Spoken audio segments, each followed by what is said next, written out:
part 2 of Behind the Brand series, getting to know the founder.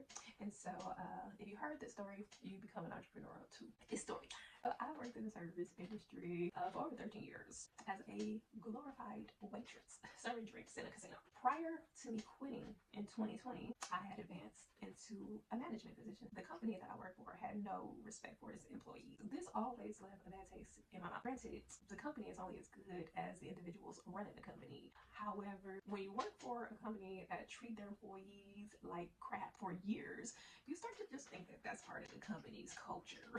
So it was a horrible company to work for. Nonetheless, working there, I was in a tip position. What pushed for me was that the company had got audited, I guess by the IRS or whatever, and they basically pushed off their income to their employees in the form of allocated tips. If you don't know what allocated tips is, that's when the company can legally add income on your W-2 that you may not have made. In my case, it was money that I didn't make, and put you in IRS debt and call it tips that they allocated you.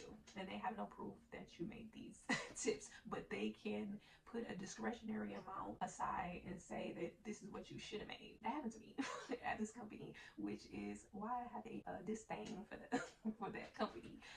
They are a horrible place to work. I'll never go back there. I haven't even went back to visit since I quit. And that is why I think that they just have like a truly shitty upper management culture. The control that the government gives to companies to ruin their employees' life is outrageous. So this is a message for Trump. If you get rid of tax on tips, please get rid of allocated tip debt from the IRS, please, because that is just so disrespectful to me anyway. So tax on tips, please, or allocated tips. After that IRS scandal, this was a major push for me to want to have my own business so I could be an employer that treats their staff fairly. Like, that's what we need in our community. So when I worked in management, it wasn't any better. I was just able to witness firsthand the twisted stuff that other managers did. Really sad.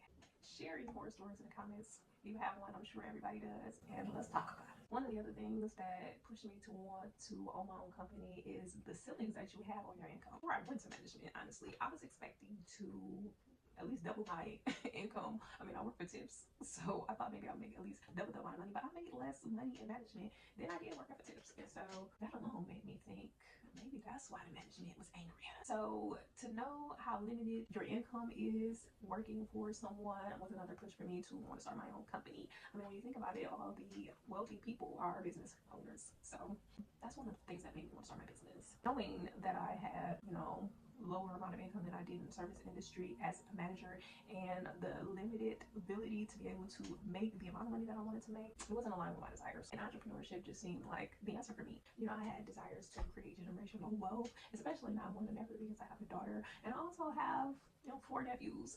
And so somebody's got to step up and help the next generation out. Entrepreneurship is a grind, but the reward will be well worth the effort. So comment motivating if this series video was motivating for you.